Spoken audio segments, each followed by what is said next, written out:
नीलिमा की बिगड़ी हालत, अक्षय अभिमन्यु पहुंचे कसौली। नीलिमा ने बताई अपनी आखिरी इच्छा, अक्षय और अभिमन्यु की शादी। जी हां, क्या है पूरी खबर, आखिरकार क्या कुछ हुआ है नीलिमा को, नीलिमा के लिए क्यों गए हैं कसौली अक्षय और अभिमन्यु, और क्या कुछ आखिरी इच्छा के रूप में बताया है नीलिमा ने, और क्या वाकई ही अक्षय अभिमन्यु की शादी होगी, ये लोग शादी करेंगे, आपको सारी बातें बताएंगे। लेकिन उससे पहले हम बता दें कि ये सारी बातें बेबुनियादी नहीं है। ये सारी बातें ऑन लोकेशन शूटिंग के दौरान पाई गई खबरों पर आधारित है, यानी कि आने वाले एपिसोड्स में आपको कुछ ऐसा होते हुए नजर आ सकता है। तो जरूर से ही इतनी मेहनत के लिए वीडियो को लाइक, चैनल पे नए हैं तो चैनल को सब्सक्राइब और पास खड़े घंटी बटन को दबा दें, ताकि ऐसी और तमाम खबरें आप तक सही समय पर पहुंचती रहे। तो चलिए वीडियो की शुरुआत करते हैं, जहां पर हम आप सभी को बता दें कि अक्षय को एक फोन कॉल आता है, शो में हमने देखा था, और वो फोन कॉल किसी और का नहीं बल्कि नीलिमा के पड़ोसन का होगा। जी हां, बिल्कुल सही सुना आपने, जहां पे नीलिमा बहुत ही ज्यादा बीमार होगी, उन्हें हॉस्पिटल में एडमिट कराया जाएगा, और नीलिमा की पड़ोसन ये फोन करेगी अक्षय को, अभिमन्यु को और मुस्कान को अपने पास बुलाने के लिए। जहां पर हम आप सभी को बता दें कि नीलिमा ने ये इच्छा जाहिर की है कि वो मरने से पहले अक्षय और अभिमन्यु से कुछ बात करना चाहती है, कुछ राज बताना चाहती है और कुछ वादे लेना चाहती है। इसी के साथ में हम आप सभी को ये भी बता दें कि नीलिमा की हालत अचानक से इतनी खराब इसलिए हुई है क्योंकि नीलिमा अपने पुराने संदूक से अवनव की वो सारी तस्वीरों को, वो सारी यादों को एक बार फिर से जिंदा करती है, देखना चाहती है, देख रही होती है, जो कि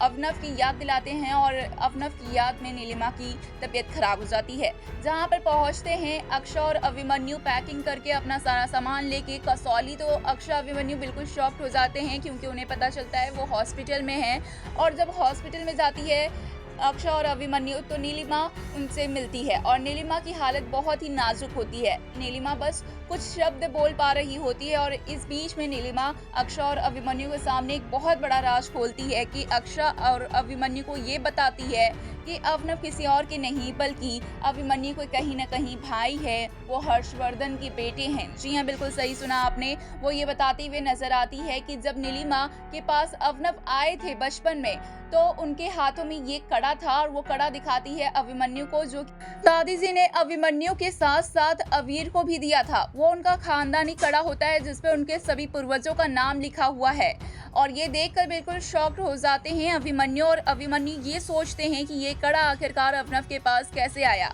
जहाँ पे अभिमन्यु अपनी फैमिली फोटो दिखाते हैं, रिश्तेदारों के फोटोज को दिखाते हैं, और अपने पूर्वजों के फोटोज को दिखा के ये पूछते हैं कि नीलिमा इनमें से किसी को जानती है। जहाँ पे नीलिमा बताती है कि वो हर्षवर्धन को जानती है, वो जहाँ पहले रहा करती थी वहाँ पे हर्षवर्धन आया करते थे एक औरत के कमरे में, जो कि अकेला रहा करती थी। इसके वजह से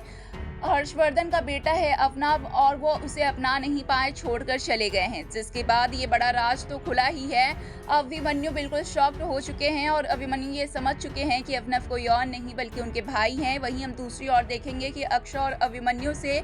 ये वादा लेगी कि अक्षय अभिमन्यु शादी करेंगे। जी हाँ, बिल्कुल सही सुना, दरअसल नीलिमा कहती है कि अवनव के जाने के बाद अब अक्षय की जिम्मेदारी नीलिमा की है, और नीलिमा अपनी ये जिम्मेदारी अभिमन्यु के हाथों में सौंपना चाहती है, क्योंकि अभिमन्यु से बेहतरीन इंसान उन्हें नहीं लगता है कोई। और साथ ही नीलिमा कहती है कि अक्षय को अब अकेले रहने की कोई ज़रूरत नहीं है, अक्षय अकेली नहीं रहेगी, इस बात का वादा लेती है अक्षय से नीलिमा, और बताती है कि अभिमन्यु से शादी करेगी, और साथ ही अवीर का भी पूरा ख्याल रखेंगे अभिमन्यु। ये सारे वादे लेते हुए नीलिमा नजर आई है, और नीलिमा कहती है कि ये मेरी आखिरी सांसें चल रही है, जबकि सभी समझाने की कोशिश करते हैं कि नीलिमा ठीक हो जाएगी, लेकिन एक नहीं सुनती नीलिमा। वेल, इस पे क्या है आपकी राय, हमें कमेंट्स के जरिए जरूर बताएं।